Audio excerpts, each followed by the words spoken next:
Hi ಎಲ್ಲರೂ ನಮಸ್ಕಾರ. ಇವತ್ತಿನ ಒಂದು ವಿಡಿಯೋದಲ್ಲಿ ಈ ಥರ ಒಂದು ಯೋಗ ಇದ್ದರೆ ನಿಮ್ಮ ಒಂದು ಸಂಗತಿಗೆ, ನಿಮ್ಮ ಪತಿ ಅಥವಾ ಪತ್ನಿಗೆ ಹಿಂಸಾತ್ಮಕ ಸ್ವಭಾವ ಬರ್ಬೋದು. ನಾನು ಹೇಳಿರುವಂಥ ಒಂದು ಈ ಕಾಂಬಿನೇಷನ್ ನಿಮ್ಮ ಜಾತಕದಲ್ಲಿ ಏನಾದರೂ ಇದ್ದರೆ ನಿಮ್ಮ ಸಂಗಾತಿ ಹಿಂಸಾತ್ಮಕ ಮತ್ತು ಆಕ್ರಮಣಕಾರಿ ಪ್ರವೃತ್ತಿ ಆಗಿರ್ಬೋದು. ಅಂದರೆ ಹಿಂಸಾತ್ಮಕವಾಗಿರ್ಬೋದು, ಅಥವಾ ನಿಮ್ಮ ಸಂಗಾತಿ ಆಕ್ರಮಣಕಾರಿಯಾಗಿರ್ಬೋದು, ಅಥವಾ ನಿಂದನಾತ್ಮಕ, ಯಾವಾಗಲೂ ಕೂಡ ನಿಂದನೆ ಮಾಡುವಂಥ ವ್ಯಕ್ತಿ ಆಗಿರ್ಬೋದು. ಈ ಕಾಂಬಿನೇಷನ್ ಜಾತಕದಲ್ಲಿ ಯಾವ ಥರ ಇದೆ, ಯಾವ ಥರ ಫಾರ್ಮ್ಯಾಟ್ ಆಗುತ್ತೆ ಅಂತ ನೋಡೋಣ. ಇವತ್ತಿನ ಟಾಪಿಕ್ ಬಂದುಬಿಟ್ಟು ಹಿಂಸಾತ್ಮಕ ಸಂಗಾತಿ. ಇದು ಪತಿ ಅಥವಾ ಪತ್ನಿ, ಇವರ ಪತಿ ಕೂಡ ಹಿಂಸಾತ್ಮಕ ಆಗಿರ್ತಾರೆ ಅಥವಾ ಪತ್ನಿ ಕೂಡ ಹಿಂಸಾತ್ಮಕ ಆಗಿರ್ತಾರೆ. ಹುಡುಗನ ಜಾತಕದಲ್ಲಿ ಈ ಥರ ಕಾಂಬಿನೇಷನ್ ಇದ್ದರೆ ಅವರ ಹೆಂಡತಿ ಕೂಡ ಹಿಂಸಾತ್ಮಕ ಆಗಿರ್ಬೋದು. ಹುಡುಗಿ ಜಾತಕದಲ್ಲಿ ಈ ಥರ ಇದ್ದರೆ ಅವರ ಗಂಡ ಕೂಡ ಹಿಂಸಾತ್ಮಕ ಆಗಿರ್ಬೋದು. ಇದು ಯಾವ ಥರ ಅಂತ ನೋಡೋಣ. ಮೊದಲನೇ ರೂಲ್ಸ್ ಅಂತ ಹೇಳಿದ್ರೆ, ಸೂರ್ಯ, ಮಂಗಳ, ಶನಿ, ಕೇತು ಈ ಥರ ಉಗ್ರ ಗ್ರಹಗಳು 7ನೇ ಮನೆಯಲ್ಲಿ ಇದ್ದರೆ, ಉದಾಹರಣೆಗೆ ಇದು ಲಗ್ನ ಅಂತ ತಿಳ್ಕೊಳ್ಳೋಣ. ಇದು 1ನೇ ಮನೆ. ಇಲ್ಲಿಂದ 7ನೇ ಮನೆ ಅಂತ ಹೇಳಿದ್ರೆ 1, 2, 3, 4, 5, 6, 7 ಇದು 7ನೇ ಮನೆ ಆಗುತ್ತೆ. ಇಲ್ಲಿ ಏನಾದರೂ ರವಿ ಗ್ರಹ ಇದ್ದರೆ, ಇಲ್ಲಿ ಏನಾದರೂ ಮಂಗಳ ಗ್ರಹ ಇದ್ದರೆ,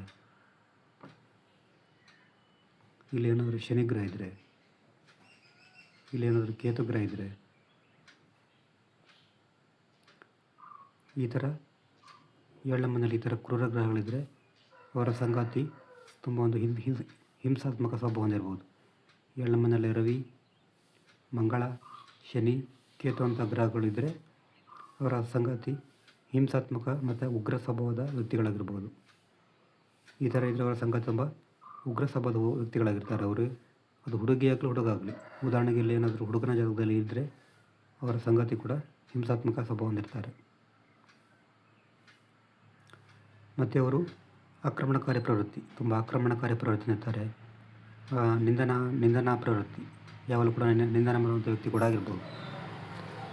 2ನೇ ಪಾಯಿಂಟ್ ಅಂತ ಹೇಳಿದ್ರೆ, ವೃಶ್ಚಿಕ ರಾಶಿ 7ನೇ ಮನೆ ಆಗಿ ಅಲ್ಲಿ ರಾಹು ಮತ್ತು ಕೇತು ಇದ್ದರೆ, ಉದಾಹರಣೆಗೆ ಇದು 7ನೇ ಮನೆ ಅಂತ ತಿಳ್ಕೊಳ್ಳಿ.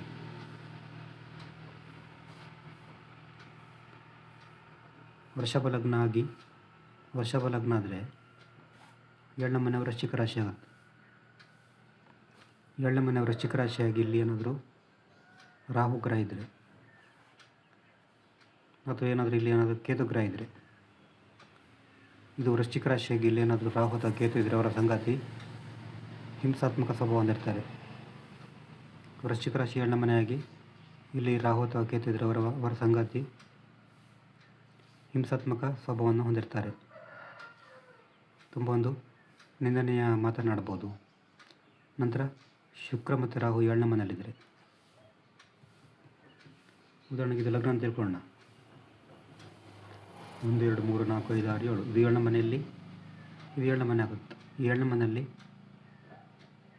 ಶುಕ್ರ ಮತ್ತು ರಾಹು ಗ್ರಹ ಇದ್ದರೆ ಇದು ಕೂಡ ಸಂಗಾತಿ ಹಿಂಸಾತ್ಮಕ ಸ್ವಭಾವ ಹೊಂದಿರುವಂತೆ ಮಾಡ್ತದೆ.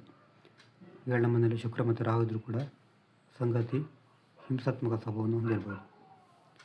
ನಂತರ ಬಂದುಬಿಟ್ಟು ಲಗ್ನಾಧಿಪತಿ ಮತ್ತು 7th ಲಾರ್ಡು 6 ಮತ್ತು 8ರಲ್ಲಿದ್ದರೆ, ಉದಾಹರಣೆಗೆ ಇದು ಲಗ್ನ ಅಂತ ತಿಳ್ಕೊಳ್ಳಿ.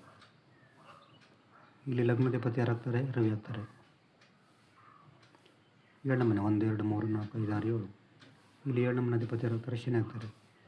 ಇಲ್ಲಿ ಲಗ್ನಾಧಿಪತಿ ಮತ್ತು 7ನೇ ಮನಾಧಿಪತಿ 6, 8ರಲ್ಲಿದ್ದರೆ, ಉದಾಹರಣೆಗೆ 1, 2, 3 ಲಗ್ನಾಧಿಪತಿ ಏನಾದರೂ 6ನೇ ಮನೆಯಲ್ಲಿದ್ದರೆ, 1, 2, 3, 4, 5, 6 ಅಥವಾ 7ನೇ ಮನಾಧಿಪತಿ ಏನಾದರೂ 6ನೇ ಮನೆಯಲ್ಲಿದ್ದರೆ, ಲಗ್ನಾಧಿಪತಿ ಏನಾದರೂ 8ನೇ ಮನೆಯಲ್ಲಿದ್ದರೆ, ಅಥವಾ 7ನೇ ಮನಾಧಿಪತಿ ಏನಾದರೂ 8ನೇ ಮನೆಯಲ್ಲಿದ್ದರೂ ಕೂಡ ಸಂಗಾತಿ ಹಿಂಸಾತ್ಮಕ ಸ್ವಭಾವವನ್ನು ಹೊಂದಿರ್ಬೋದು.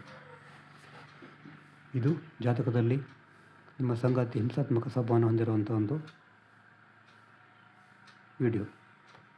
ನಿಮಗೇನಾದರೂ ಜಾತಕ ವಿಶ್ಲೇಷಣೆ ಮಾಡಬೇಕಂದ್ರೆ ನಮ್ಮೊಂದು ದೂರವಾಣಿ ಸಂಖ್ಯೆ 70 906 37 934 ಈ ನಂಬರಿಗೆ ವಾಟ್ಸಪ್ ಮಾಡಿದರೆ ನಿಮ್ಮ ಜಾತಕ ಬಗ್ಗೆ ಡೀಟೇಲ್ ಆಗಿ ತಿಳಿಸಿಕೊಡ್ತೇವೆ. ನೆಕ್ಸ್ಟ್ ಬೇರೆ ನಮಸ್ಕಾರ.